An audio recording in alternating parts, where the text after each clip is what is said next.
Yan, gagawa po tayo ng quinola.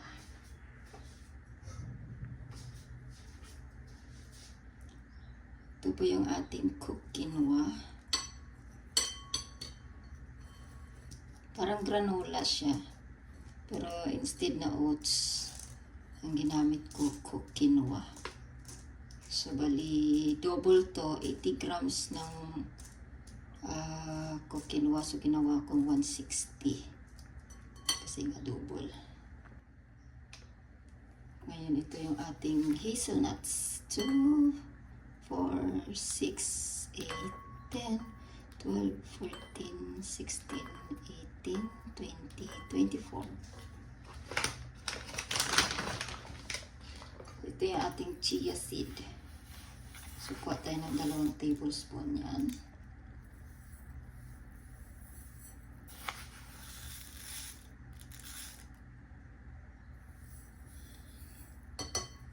Tablespoon ng chia seed. Alisin natin yan.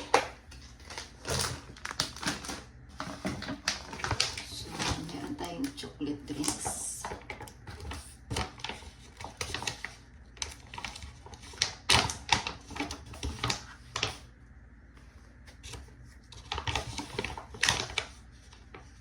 Kasi nga double.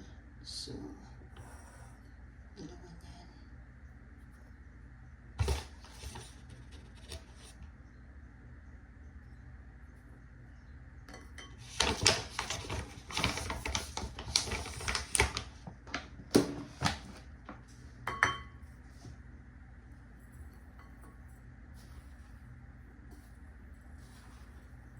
Mix natin siya.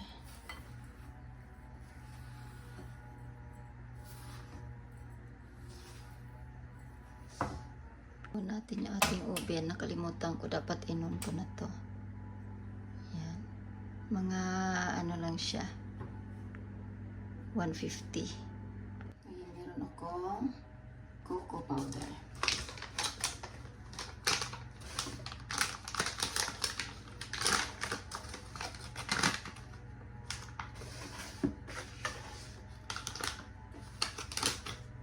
Kailangan din natin dito yung 2 tablespoon.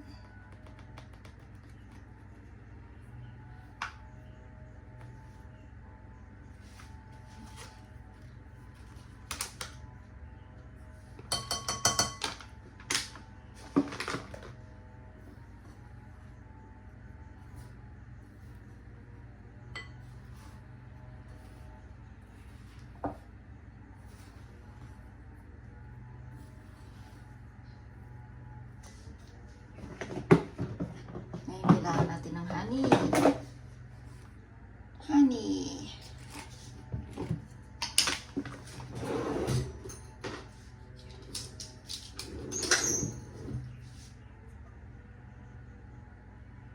Dalawang teaspoon naman ng honey. Kasi nga double. Konti na lang yan kapag na-dry na siya.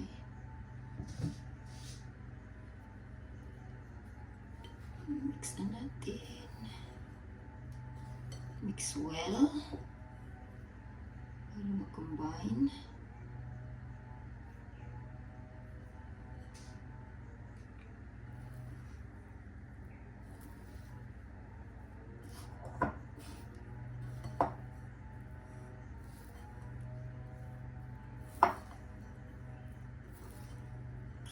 So, binibake ko po ito ng medyo matagal. Kasi kailangan ma-dry siya na maging crunchy. Ayan, hindi pa siya na-mix. Kailangan maging crunchy siya na parang granola.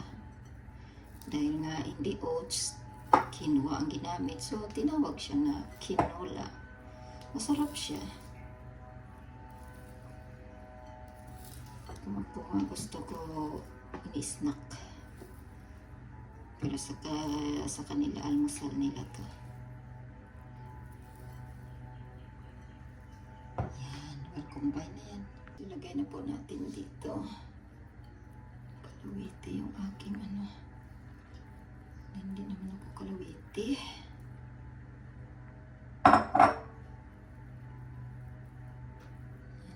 natin yan. Bake natin siya. Yan, lagay ko na siya sa oven.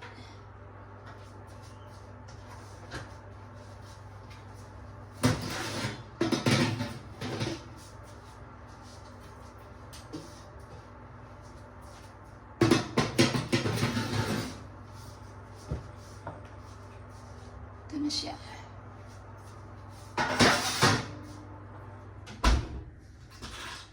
Puno natin yung timer para wag tayo makalimot.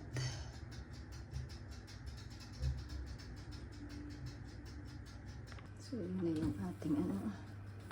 Tagal ito bago matuyo.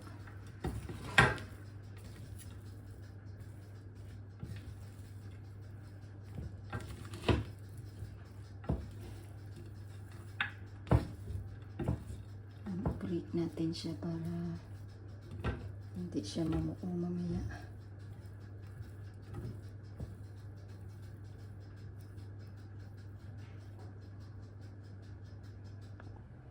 Yan na po. Hindi pa siya totally crunchy. Salang ko pa siya sandali.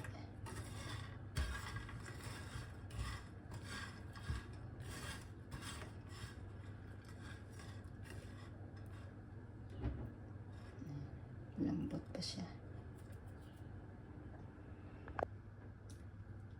Yan na po yung ating finished product. Yan. Tamang brown lang ng hazelnuts. Tapos ito, yan. Ano na yan siya, crunchy na.